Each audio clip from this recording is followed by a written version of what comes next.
Praise the Lord. கர்த்தருடைய பரிசுத்த நாமம் மகிமைப்படுவதாக.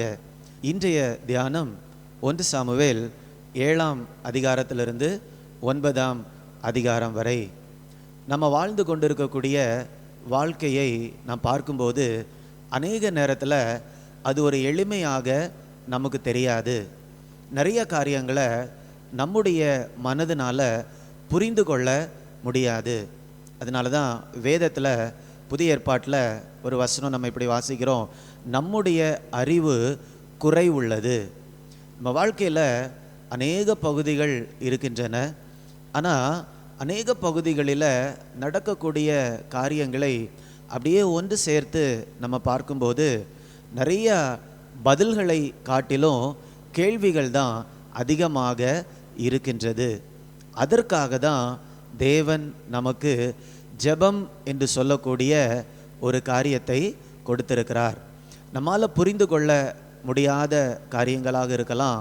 நம்ம ஜெபிக்கும்போது ஆண்டவர் நமக்கு ஒரு தெளிவை கொடுக்கிறார். ஏனென்றால் நம்மால் ஒரு குறுகிய வட்டத்திற்குள்ளால தான் நம்மால் பார்க்க முடியும். ஆனால் தேவனால் நம்ம வாழ்க்கையை முழுவதுமாக பார்க்க முடியும். ஒரு உதாரணத்திற்கு இந்த படத்தில் நீங்கள் பார்க்கும்போது அதில் 2 வட்டம் இருக்குது. இல்லை, இடது பக்கத்தில் உள்ள வட்டத்தை நீங்கள் பார்த்தீங்கன்னா அதில் ஒரு ஓரத்தில் ஆரம்பித்து அநேக தடைகளை தாண்டி அந்த மத்தியில் இருக்கக்கூடிய அந்த இடத்திற்கு போய் சேர வேண்டும். இப்போ எப்படி போகிறது அப்படின்னு நீங்கள் அப்படி வரைஞ்சி பார்த்தீங்கன்னா திடீர்னு ஒரு தடை வரும், உங்களால் போக முடியாது, திரும்பவுமாக ஆரம்பிக்கணும், அப்படி தான் இருக்கும். ஆனால் வலது பக்கத்தில் நீங்கள் பார்க்கும்போது எப்படி சரியாக போய் சேர வேண்டிய இடத்துல போய் சேர்றது, அதற்குரிய வழி என்ன அப்படிங்கிறத அந்த சிகப்பு கலர் பென்னில் போட்டு வச்சுருக்கிறத நீங்கள் பார்க்கலாம். இதே மாதிரி தான் நம்ம வாழ்க்கையும் கூட.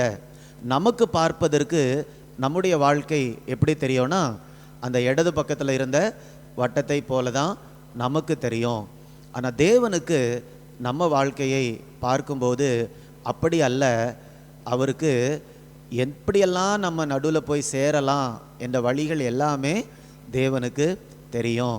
அதற்காக தான் ஜெபம் என்று சொல்லக்கூடிய ஒரு ஆவிக்குரிய செயலை தேவன் நமக்கு கொடுத்திருக்கிறார். இன்றைக்கி நிறைய பேர் ஜெபிக்க மாட்டேங்கிறாங்க. அவங்களுடைய தேவைகள் இருந்தாலும் ஜெபிக்க மாட்டேங்கிறாங்க. அதற்கு காரணம் என்ன அப்படின்னா, என்னுடைய இந்த சூழ்நிலையை தேவனால் எப்படி சரி செய்ய முடியும்? அவங்களே அவங்களுடைய சூழ்நிலைகளை பார்க்குறாங்க. என்னதான் பண்ணாலும் இந்த காரியத்தை என்ன பண்ண முடியாது, சரி பண்ணவே முடியாது. அப்போ நான் ஏன் ஜெபிக்கணும் அப்படின்னு சொல்லி கூட நிறைய பேர் நினைக்கிறாங்க. ஆனால் இந்த நாளில் இன்றைக்குள்ள வேத பகுதியை கொண்டு நாம் உற்சாகம் அடைய வேண்டும். ஏனென்றால் நம்முடைய ஜெபங்களுக்கு பதில் கொடுப்பதற்கு தேவனுக்கு 1000 வழிகள் உண்டு. அது ஒரு வழி கூட நமக்கு தெரியாமல் இருக்கலாம். ஆனால் தேவனுக்கு 1000 வழிகள் உண்டு. ஏனென்றால் அவர் எல்லாவற்றையும் அறிந்த தேவனாக இருக்கிறார். He is an omniscient God. omniscient என்று சொல்லும்போது எல்லாவற்றையும் அறிந்த தேவன். நம்முடைய வாழ்க்கை சம்பந்தப்பட்ட எல்லா காரியத்தையும் மிக துல்லியமாக தேவன் அறிந்து வைத்திருக்கிறபடியால் தான் என்கிட்ட நீங்கள் ஜெபம் பண்ணுங்க என்று ஆண்டவர் சொல்லியிருக்கிறார். இன்னைக்குள்ள வேத பகுதியில் இஸ்ரவேல் ஜனங்கள் என்ன பண்ணுறாங்கன்னா, சுற்றி இருக்கக்கூடிய ஜனங்களைப் போல எங்களுக்கும் ஒரு ராஜா வேண்டும் என்று அவங்க கேட்குறாங்க. ஆண்டவருக்கு அந்த வேண்டுதல் அவ்வளவு பிரியமானதாக இல்லை. சாமுவேலுக்கும் அந்த வேண்டுதல் பிரியமானதாக இல்லை. ஆனாலும் இந்த இடத்துல தேவன் சித்தம் கொண்டு, சரி நான் என்ன பண்ணுறேன், உங்களுக்கு ஒரு ராஜாவை ஏற்படுத்தி தருகிறேன் என்று ஆண்டவர் சொல்லுகிறார்.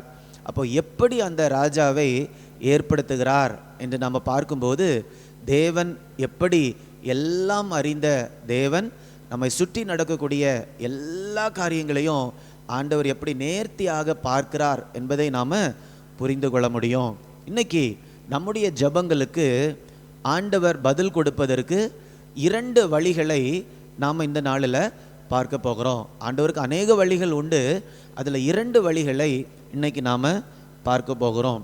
முதலாவதாக ஆண்டவர் நம்முடைய ஜெபங்களுக்கு பதில் கொடுப்பதற்கு ஆண்டவர் பயன்படுத்தக்கூடிய ஒரு ஆயுதம் என்னவென்றால் நேச்சுரல் சர்க்கம்ஸ்டான்சஸ்.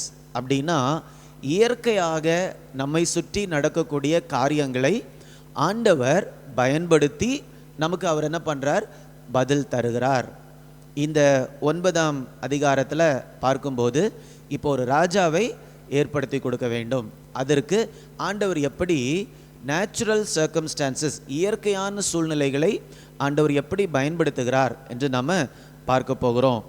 9ஆம் அதிகாரம் 3ஆம் வசனத்தில் ஆண்டவர் ஏற்கனவே என்ன செய்கிறார், எந்த நபரை தலைவராக கொடுக்க வேண்டும் என்று ஆண்டவர் தீர்மானம் எடுத்து விடுகிறார். அதன் பின்பு அந்த நபரை எப்படி தீர்க்கதரிசியாகிய சாமுவேலினிடத்தில் நடத்துகிறார் என்று நம்ம பார்க்கிறோம். 3ஆம் வசனத்தில் சவுலுடைய தகப்பனாருடைய பெயர் கீஸ். இந்த கீஸுடைய அந்த கழுதைகள் காணாமல் போய்விடுகிறது.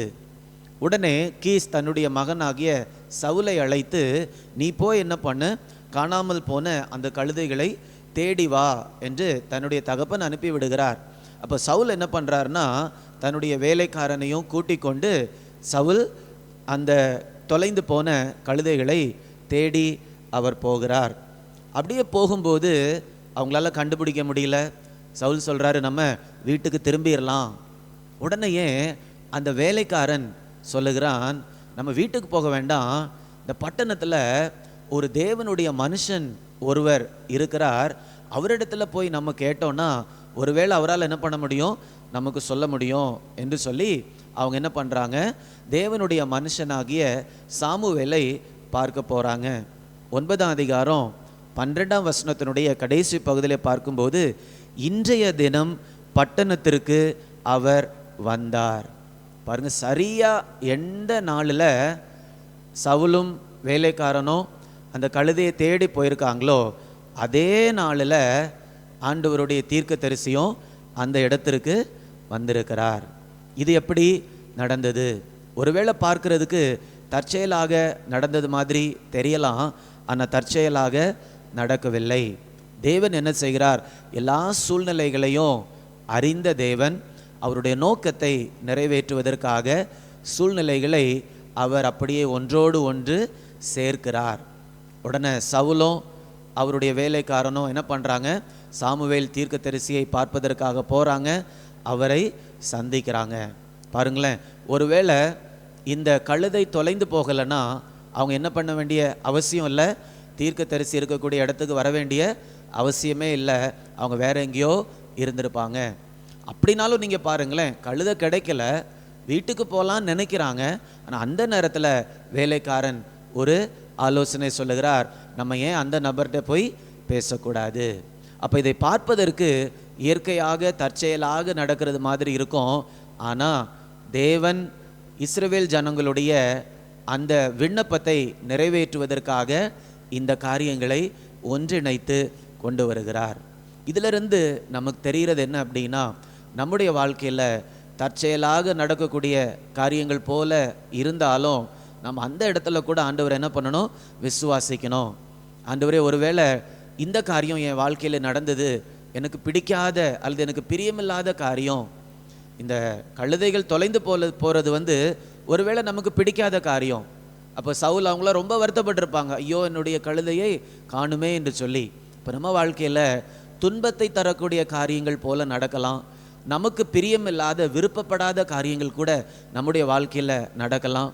ஆனால் அந்த மாதிரி சூழ்நிலையில் கூட தேவனை நாம் விசுவாசிக்கும் போது நம்முடைய வாழ்க்கையில் நம்முடைய ஜெப விண்ணப்பங்களுக்கு பதில் கொடுப்பதற்கு கூட ஆண்டவர் அந்த காரியங்களை பயன்படுத்துகிறார்.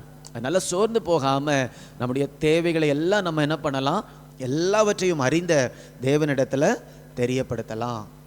இன்னும் ஒரு காரியம், எப்படி தேவன் நம்முடைய விண்ணப்பங்களுக்கு பதில் தருகிறார் என்றால், நேச்சுரல் சிச்சுவேஷன்ஸ், இயற்கையான சூழ்நிலைகளை அவர் பயன்படுத்துகிறார்.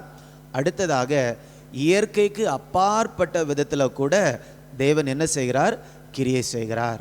இப்போ இந்த அதிகாரத்தில் 15ஆம் வசனத்தை நம்ம படிக்கும்போது, சவுல் வர ஒரு நாளுக்கு முன்னே கர்த்தர் சாமுவேலின் காது கேட்க.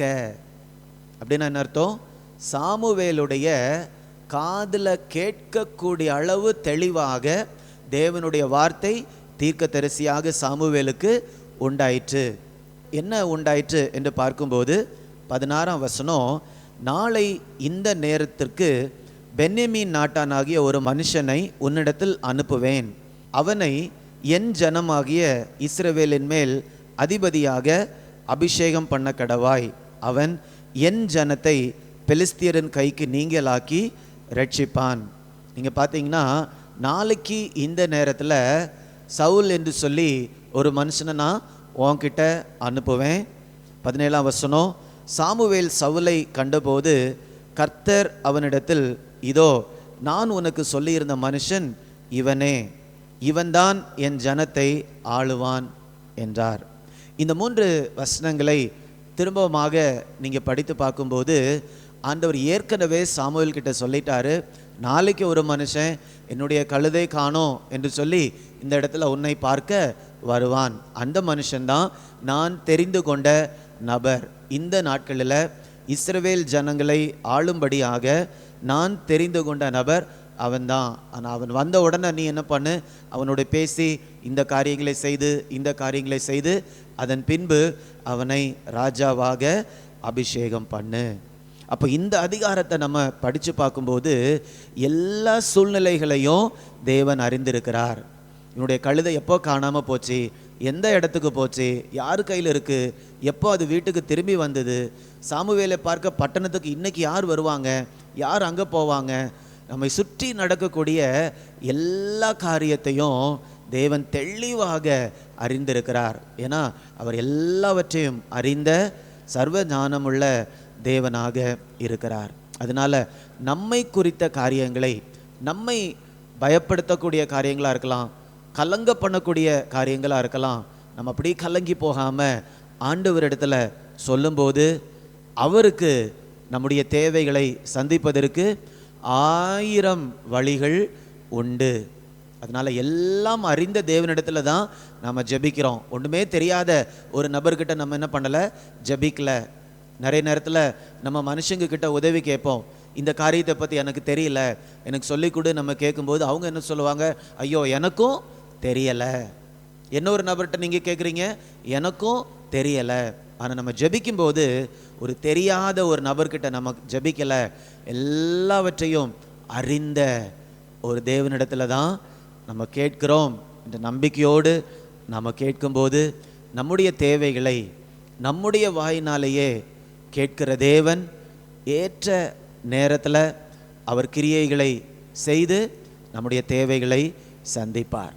இந்த நேரத்தில் கூட நம்ம ஜெபிக்கும்போது நீங்கள் ஏதாவது ஒரு காரியத்தை உங்கள் மனசில் கொண்டு வந்து விசுவாசத்தோட, ஆண்டவரே இந்த வசனத்தை பார்க்கும்போது நீங்கள் எப்படி எல்லாவற்றையும் அறிந்த தேவனாக சரியாக இந்த நபர்கிட்ட நீங்கள் நடத்துனீங்களே, அதே மாதிரி எனக்கும் கூட இந்த சூழ்நிலையில் உம்முடைய அறிவை கொண்டு நீங்கள் இதற்கு ஒரு தீர்வை கொடுங்க அப்படின்னு உங்கள் சூழ்நிலைகளை நீங்கள் சொல்லுவீங்கன்னா ஆண்டவர் இன்றைக்கு ஜெபத்தை கேட்டு உங்கள் வாழ்க்கையில் இயற்கையாக நடக்கக்கூடிய சூழ்நிலைகளையும் பயன்படுத்துவார். அதற்கு மேலே இயற்கைக்கு அப்பாற்பட்ட வழிகளையும் அவர் பயன்படுத்தி உங்கள் தேவைகளை கண்டிப்பாக சந்திப்பார். ஜெபிக்கலாமா? அன்பின் ஆண்டவரே, இந்த நல்ல நாளுக்காக உமக்கு நன்றி அப்பா. நீர் எல்லாவற்றையும் அறிந்த தேவன் என்பதை நாங்கள் கேள்விப்படும்போது எவ்வளவு ஒரு நம்பிக்கையை கொடுக்கிறதப்பா. எங்கள் சூழ்நிலைகளை எல்லாம் நீங்கள் நன்றாக அறிந்திருக்கிற தேவனாக இருக்கிறீரப்பா. அதனால் நாங்கள் எதற்கும் பயப்படாமல் எல்லாவற்றையும் குறித்து நாங்கள் உங்ககிட்ட ஜெபத்தில் கொண்டு வர நீங்கள் கிருபை தரும்படியாக நாங்கள் ஜெபிக்கிறோம். இப்படியாக நாங்கள் ஜெபிக்கிற காரியங்கள் எல்லாவற்றுக்கும் தேவனிடத்தில் ஒரு பதில் இருக்கிறது என்று விசுவாசித்து நாங்கள் ஜெபித்து ஆண்டவரிடமிருந்து பதில்களை பெற்றுக்கொள்ள தேவன் கிருபை தரும்படியாய் ஜெபிக்கிறேனப்பா. அப்படியாக நீங்கள் செய்து உடைய நாமத்தை நீங்கள் மகிமைப்படுத்துங்க. மீட்பர் இயேசுவின் மூலம் கேட்கிறேன் நல்ல பிதாவே. ஆமேன், ஆமேன். God bless you. God bless you.